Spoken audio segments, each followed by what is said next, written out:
So welcome to the Lutheran History Podcast, where we cover over 500 years of Lutheran history. We hear new stories, examine old heroes of faith, and dig into the who, how, what, and why of history making. So whether you are a Lutheran seeking to understand your faith's rich roots, a history lover, or a person looking for stories of trials, tragedies, or triumphs, you'll find what you're looking for right here. Our guest for today is Pastor Craig Ferkenstad, who has served as the secretary of the Evangelical Lutheran Synod since 1996 and has been deeply involved in sharing the story of Lutheran history, especially the history of his own Evangelical Lutheran Synod. Pastor Ferkenstad, thank you for joining us today. You're very welcome. So today we're going to talk about a book that came out for the 100th anniversary of the Evangelical Lutheran Synod, which I'll just refer to now as the ELS. The book was entitled Proclaim His Wonders. Now, in your preface, you noted that this was the fourth published anniversary history of the ELS. What need does this book fill, or what is its purpose? Being that this was the centennial, it did become the fourth book, one for the 25th. There had been one for the 50th, one for the 75th, and of course here came the centennial. Each one of the four volumes has a different purpose. For the 25th anniversary, there was a book published called Grace for Grace, and that was really the defense of why the ELS was organized in 1918. For the 50th anniversary, A City Set on a Hill was the very scholarly book that was written with the documentation of why did the Synod exist, what are the documents for that, and great detail about what was happening in the Synodical Conference in the 1950s and 1960s. The 75th anniversary book, Built on a Rock in 1993, was written as a popular history of the Synod itself. And so now when you came to the centennial, what was left to do? And Proclaim His Wonders became a pictorial history. And so it served a different purpose. Was not intended as the scholarly work, but was intended to put photographs and the well-known pictures that we see in our minds together with the stories from the previous books and the previous years of history themselves. Different way of writing the history. Sometimes you pick up a history book today that basically tells the stories through pictures and a little more. And that was the original intent, but there got to be more commentary added to it and developed into the form that it's at. So it was written as a new history in a different form in order to reach out more to a new generation as the Synod ages. Yeah, and I think when I looked at it, it really did fulfill that purpose. I was really drawn in. Not only were the pictures interesting, but the formatting and the variety of using quotes and original documents, and it was just very visually appealing. Unfortunately, in a podcast, there's none of that benefit. So I do encourage our listeners, if you're at all interested, to check out the links in the video or the podcast description, where you can find a way to get a copy of the book. It's well worth adding to your Lutheran history library. Something unique is that, yes, it was intended first to be written with pictures, and then it was going to have direct quotations only as a banner on the page to lead you through. Well, commentary was needed, but it means there's kind of three ways that one can look at the book to read the history. One is just by looking at the pictures. One is the pictures and those banners that are the direct quotation from that time frame. And the third one is to read through with then the connecting commentary. Yeah. And like I said, I think it did a really great job doing that. But that being said, that it is a pictorial history, for our purposes, we're going to have a somewhat different purpose for the podcast today. Our purpose today, I believe, is to basically give a brief overview of the history of the Evangelical Lutheran Synod. This will be the first podcast episode where we are focusing on the topic. So we'll use this as an opportunity to talk about that as well. So our next question is, while the book is clearly celebrating a 100-year anniversary, you have a timeline in the book, and it begins all the way back in 1844. Why does your timeline start back then? The ELS has always observed a double anniversary and a double set of dates. 1844 is actually when we kind of, in many regards, consider the start of Lutheranism amongst Norwegian Lutherans. It was in September of 1844 that the first ordained clergyman from Norway conducted a communion service in the United States. It was at a place called Kushkanan, which is southeast of Madison, Wisconsin. In the late 1830s and 1840s is when the mass migration was beginning from Norway. So he was the first ordained clergyman to come and conducted that communion service. So that's the 1844 date where the history begins. I said we have double anniversary dates. The first one, however, is 1853. That's when the Norwegian Synod was organized. The ELS considers itself to be the continuation of the Norwegian Synod, and that was the reorganization took place in 1918. And we observed both anniversaries. So in 1993, would that be the in 2003 rather, we observed the 150th anniversary. In 2018, we observed the 100th anniversary. Double the fun, huh? Right. Yeah. So a prominent figure from that first anniversary, the 1853 anniversary, I see him again and again in the book, is Ulrich Wilhelm Koren. Why is he an important figure for the ELS, even though he died several years before 1918? Pastor Koren was considered to be one of the three founding fathers of the Norwegian Synod. There were three: H.A. Preuss, Preuss lived in Wisconsin. H.A. Preuss, he was president of the Synod for many years. J.A. Otteson, who was also at Kushkanan, he gave a great deal of pastoral leadership, author of several publications. And then U.V. Koren. Koren was the first of the ordained clergy from Norway to live west of the Mississippi River near Decorah, Iowa. He was really the theologian of the Synod itself. He became president of the Synod in 1894, served until his death in 1910.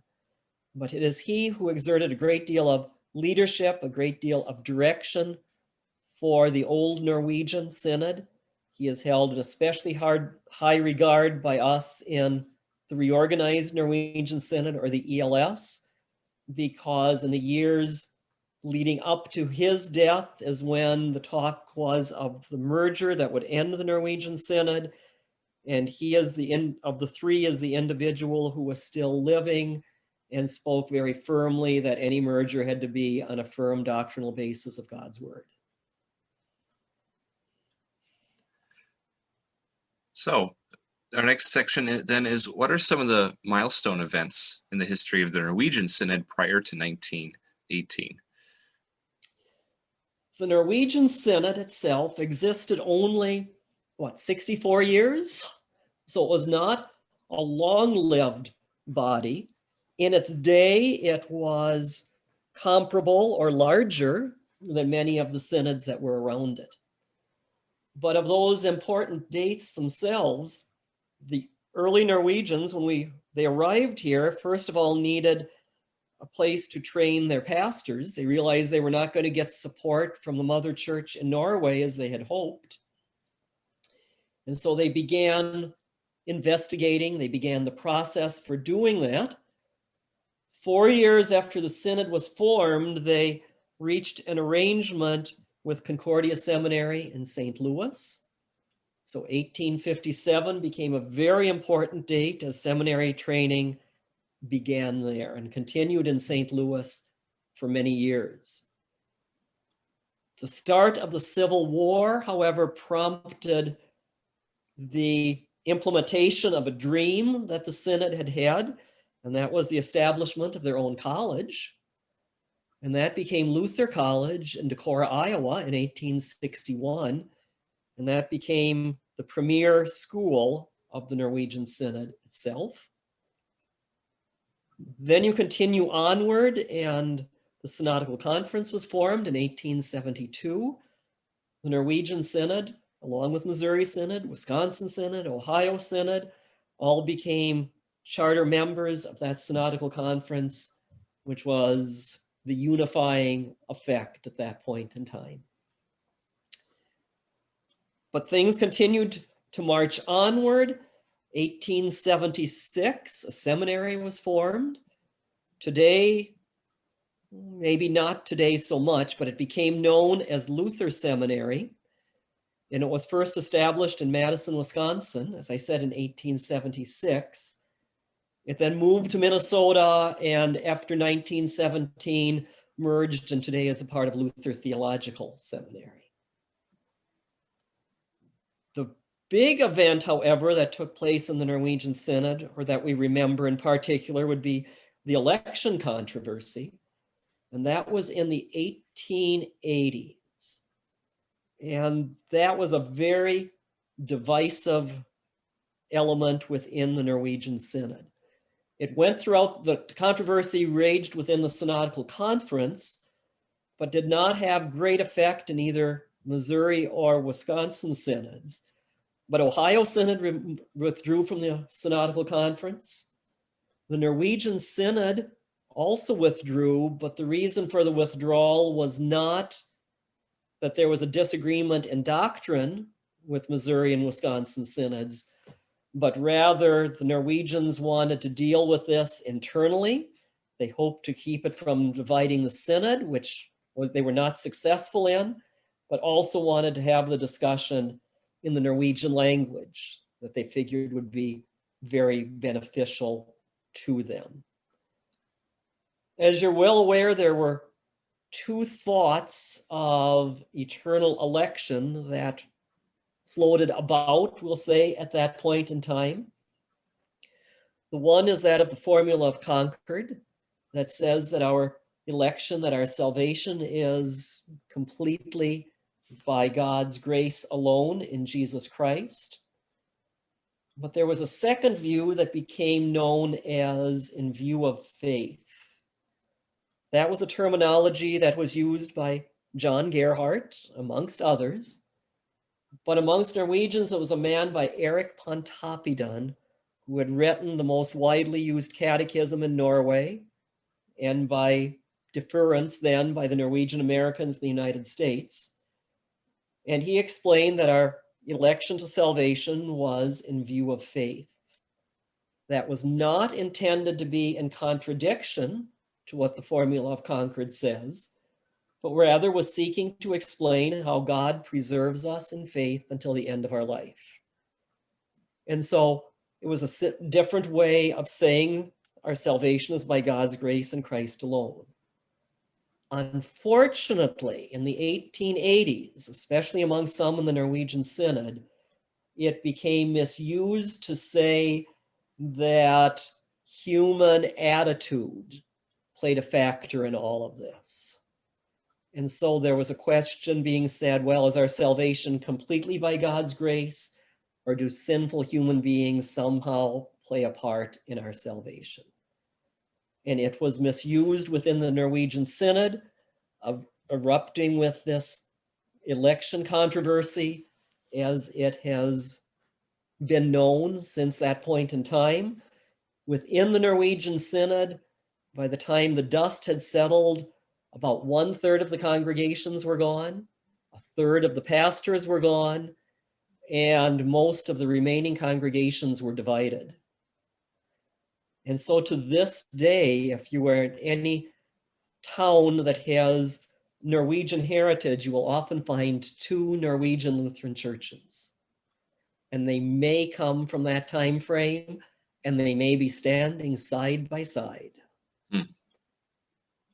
And so that is the big thing that happened in the Norwegian Synod in the 1880s.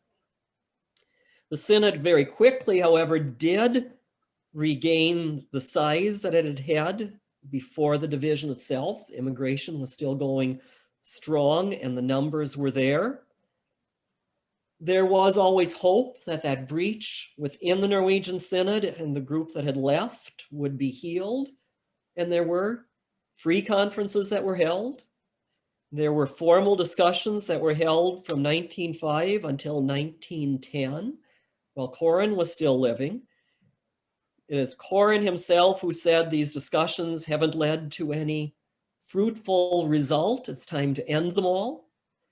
And they did end. However, 2 years later, they began again, and very quickly then there became agreements that led to a merger of the Norwegian Lutheran church bodies in 1917.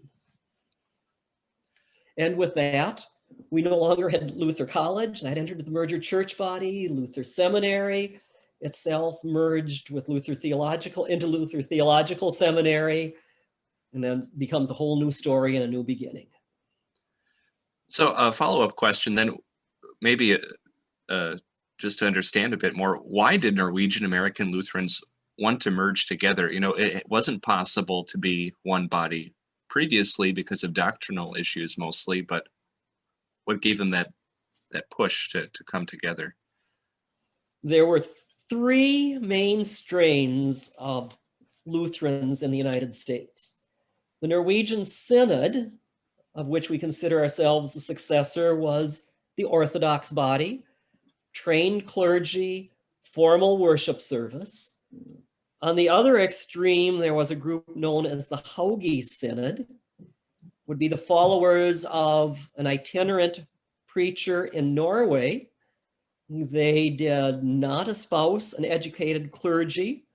Their worship service was much more informal, and so very different church body. And then in the middle, there was a group, the group that came out of the Norwegian Synod, that came from elsewhere, that did not share quite the same orthodoxy and practice itself. But a couple things had then happened. One is in 1904, Norway again obtained its full independence, the nation of Norway. In 1814, they had adopted a constitution, which interestingly, after the United States, is the oldest constitution in the world. But they adopted their own constitution, but shared a king with Sweden. In 1904, they received their own king, and there was a strong push and feeling of Norwegian nationalism. There was a great pride. We are Norwegians. As Norwegians, we should all be together. And that feeling in many ways overrode everything else. There also was probably a weariness that was there from the controversy of the 1880s, so 30 years earlier, that there were still sentiments that they wanted to put behind, to take care of. Let's end any of that division that existed itself. There was a new generation of leaders. Audison, Koren, and Price were all gone, and so people looked at all of those things again. But then also in 1913, these three church bodies published a hymn book. The Lutheran Hymnary came out in 1913 as the first formal hymn book amongst Norwegian Lutherans, Norwegian American Lutherans. And so now all of a sudden, the congregations in all three of these church bodies are also worshiping with the same hymn book. So we all have the same hymn book. We're all Norwegians. Why shouldn't we be one synod and one church body? And so that was really the arguments that took place itself that were leading to that merger. There were some things that stood in the way.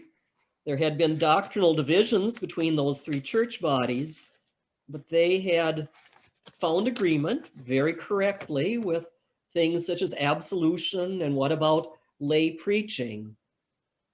but they did not reach agreement on the doctrine of election. And of course, that is very central to the teaching of justification. Are we saved completely by God's grace alone in Christ or not? An agreement could not be reached on this doctrine of election. That's why any negotiations fell apart in 1910.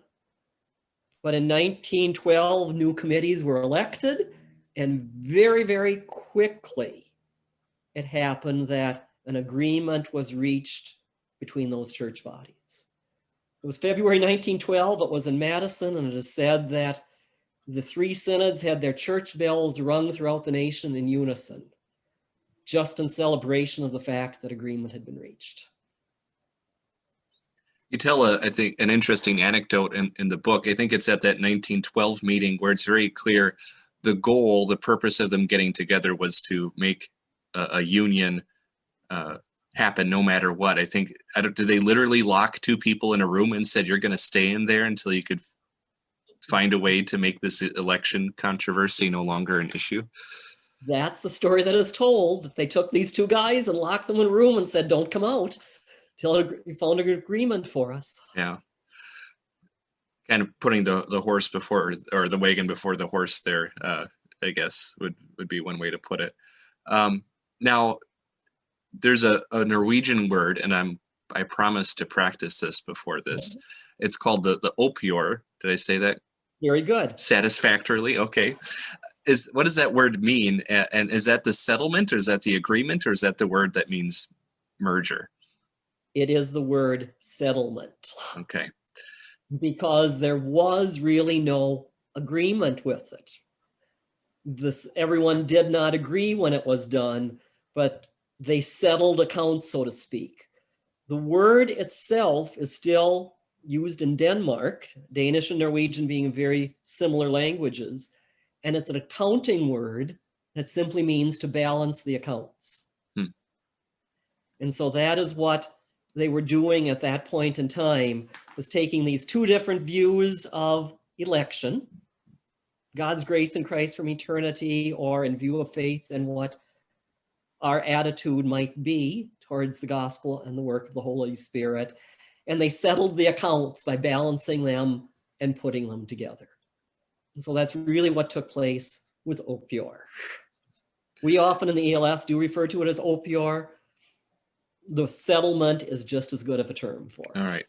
Well, now that I'm 1 for 1, I don't want to risk that record. I'm just going to call it the settlement for our audience for the rest of it. But I'm glad we had a chance to talk about that very important term, especially in the history of the ELS. Now, a minority of that Norwegian synod was still uncomfortable with that settlement. What courses of action did they take, and how did they end up splintering and dividing even further among themselves? When opior was first written, it was sent to the district conventions of the Norwegian Synod, and it met with overwhelming approval. Just outstanding so.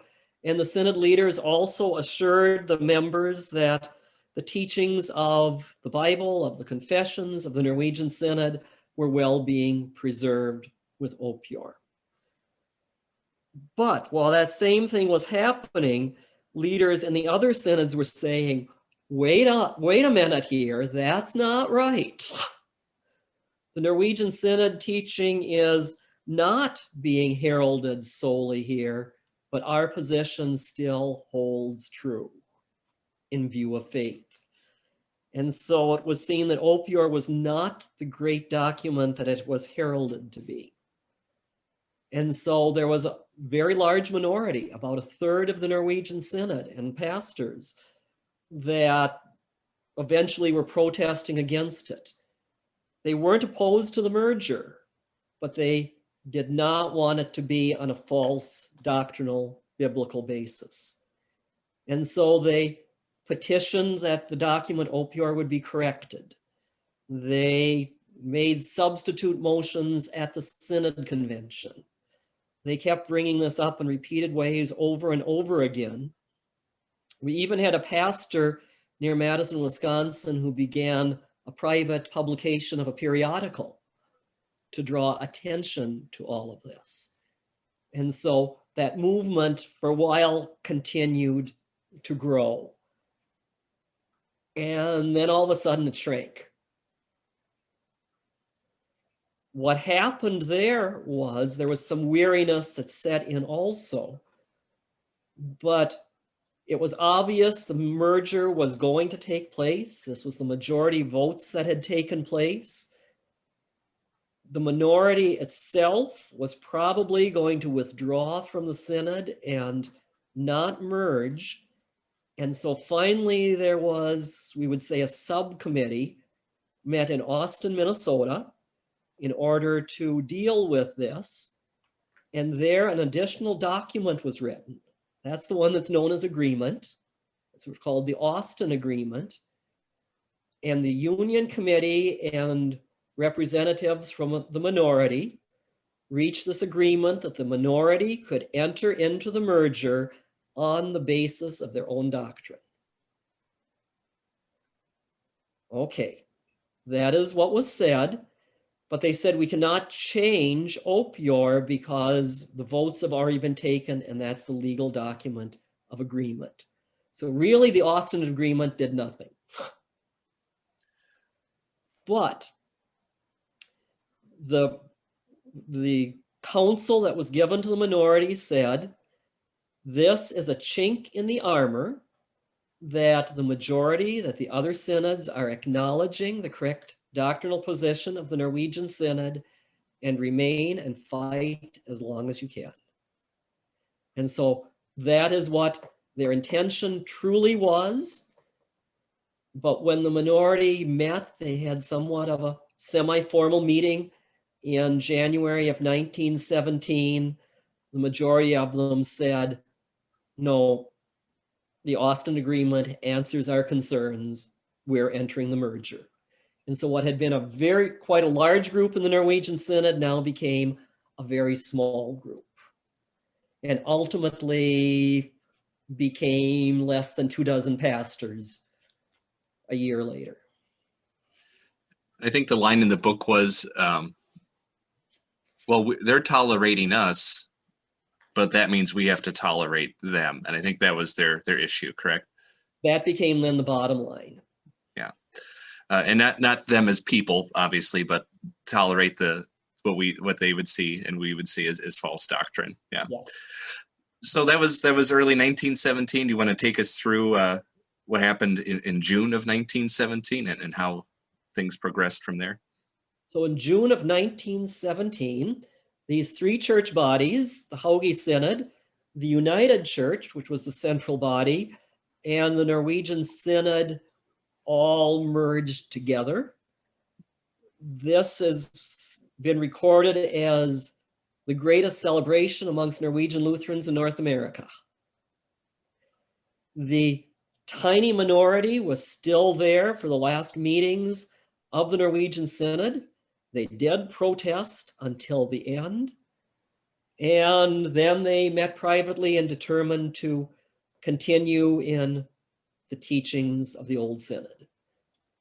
And so while the grand celebration merger was taking place in St. Paul, this tiny little group met by themselves in Minneapolis. So in June of 1918, now we're at the centenary date there, a small group of people gathered at Lime Creek Church, which is actually, I think it's the picture of that church is on the logo for your anniversary, is it not? Correct. The image, so very important symbolism there. Lime Creek Church near Lake Mills, Iowa. Why did people gather there, and then what did they accomplish at that time?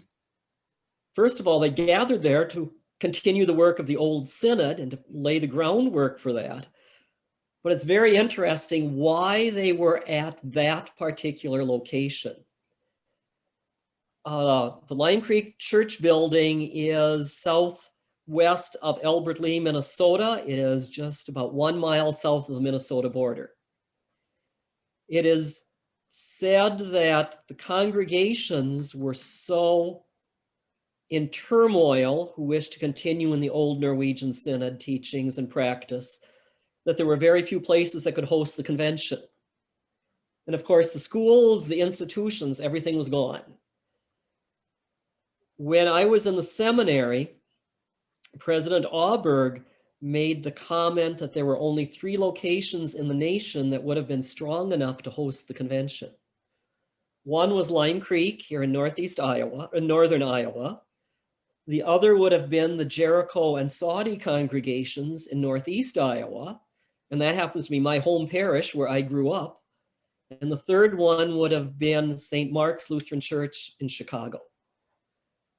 So there were very little choices that were available at that point in time. Lime Creek was likely the strongest of those candidates themselves. Now, this was also during World War I. And the governor of Iowa, just within a month before the convention, issued what came to be known as the Babel Proclamation, forbidding the use of any language in the state of Iowa other than English for any public gathering, including church services. And so this group met at Lime Creek, 1 mile south of the Minnesota state line, but for a number of their sessions, they pitched a tent in Minnesota. And they walked the mile north, held their meetings in Norwegian in Minnesota, for when there was things that they really wanted to discuss and didn't want a language translation problem, and would walk back to the church for their meals and walk back to Minnesota for the meeting. The formal organization may have taken place in Minnesota, except that it rained. And so that day's session had to take place in the church building in Iowa. So that's just an interesting part of the story. There were, So I'm just going to make a little pun here, but yeah, if the weather had been different, you might have a tent on your logo instead of a church, huh? For the Absolutely. That would just be the case. Yeah. We have record of 13 pastors that were in attendance because there was a picture that was taken. So we know those names for sure. There was a roll call that exists from that convention, but we don't have the names of any more clergy. There is a firsthand account, however, that says that there were 16 clergy that were in attendance. There were a few that maybe didn't want their congregations to know they were there yet, or just didn't show up for the roll call or the photograph itself. At Lime Creek in 1918, this group resolved to reorganize themselves on the basis of the Old Synod. They did not consider that they were then a new church body. And the following year in 1919 would be the Constituting Convention, and they adopted the old Constitution with only a few necessary changes themselves. The Norwegian Synod was known often simply as the Synod, and even the name of this reorganized body reflected that as being the Norwegian Synod of the American Evangelical Lutheran Church. And so they considered very much that they were a continuation. And this was in view of, saying we are the legitimate carriers of what that old synod represented as far as doctrine and practice, right? They're saying, no, the other people have left. We're actually the ones staying in the same place. Yes. Yeah. The property was gone. The institutions were gone. But this group said, but with us remains the doctrine and the teaching. So what challenges and opportunities did the smaller reorganized Norwegian Lutheran Synod face in its early years? Having lost all of those things, the size of this body was now very, very small and very reduced. And so that was a big challenge. How do you start over again with few numbers?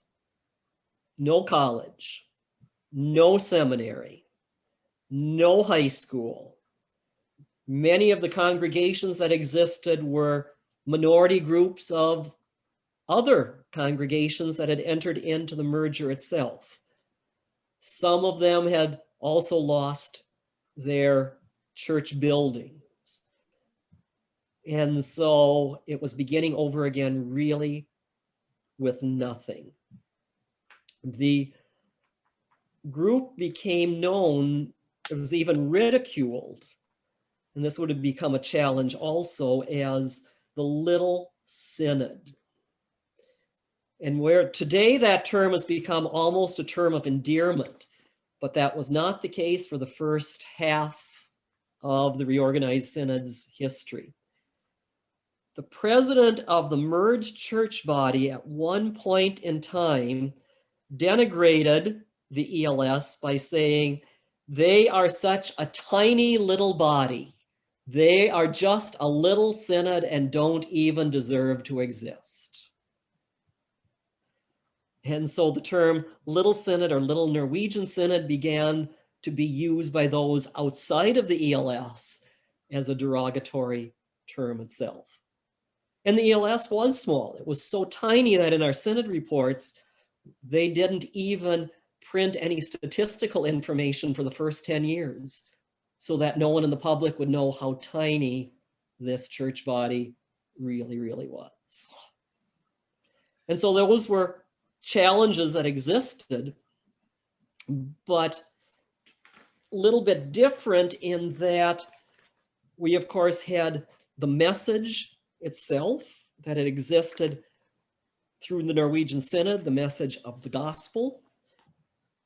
And I want to read just a quick quotation that came from S.C. Jolvasaker, who became later the first president of Bethany College. He said, "A small body such as our synod still enjoys certain privileges and advantages. The pastors are on terms of intimate friendship, as well as connected by ties of a common faith. The laity is not as yet vast in number where the individual cannot be heard. We are, as it were, one family." And how very, very true that was. That was the opportunity as the group came to move forward. Decisions were not difficult. We were one group, united in thought and in all that was going to happen. And then too, as the first president of the synod said, we did not have quite to start over again, in that we had Wisconsin Synod and Missouri Synod there at our side. And they continued to be sister church bodies, and they opened their institutions to us for Christian day school teachers, for training of pastors. And so that was a great blessing to the early days of the synod. So how did the ELS endeavor to preserve that unity of faith so central to its identity and existence? Well, this thought of being with Wisconsin and Missouri Synod was very, very important to its identity, to that existence. In 1919, right away at the Constituting Convention, the ELS voted to rejoin the Synodical Conference. And in 1920, joined the Synodical was received in the Synodical Conference. We had never been out of fellowship with Missouri and Wisconsin Synod since 1872, when the Synodical Conference was formed. The old Norwegian Synod did withdraw in the 1880s, but did not break fellowship with Missouri and Wisconsin. And so that fellowship continued onward. And now by formally rejoining the Synodical Conference was a great expression of that unity of faith. Those annual conventions that Jolvasaker referred to, and we still continue to hold annual conventions, were very much a family feeling. But at those conventions, there were numerous essays that were presented. Whereas today our synods often have a single essayist and maybe a single essay that is there for edification and discussion. In those early days, there would be 3-4 different essays that were presented. And so the unity of the faith and in doctrine was stressed and nurtured at that point in time. Christian day schools were very important to the ELS. And there, a little bit of Norwegian history might be important. Unlike German Lutheran churches, Norwegian congregations did not necessarily establish Christian day schools. The Norwegian immigrants wanted to be truly American, and they wanted their children trained in American schools and in the English language. And they considered anything else to be un-American. And so through the history of the Old Synod, pastors promoted Christian day schools and parishioners opposed them. But by the time of the merger, there were 14 Christian day schools throughout the entire Old Synod, very few.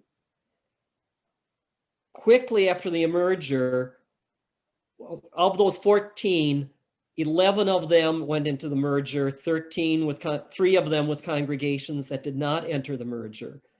The 11 that entered the merger quickly closed.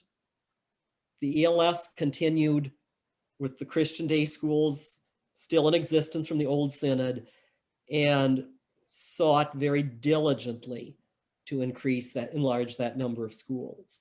And there got to be quite a large number of Christian day schools for training in the faith, preserving the faith itself.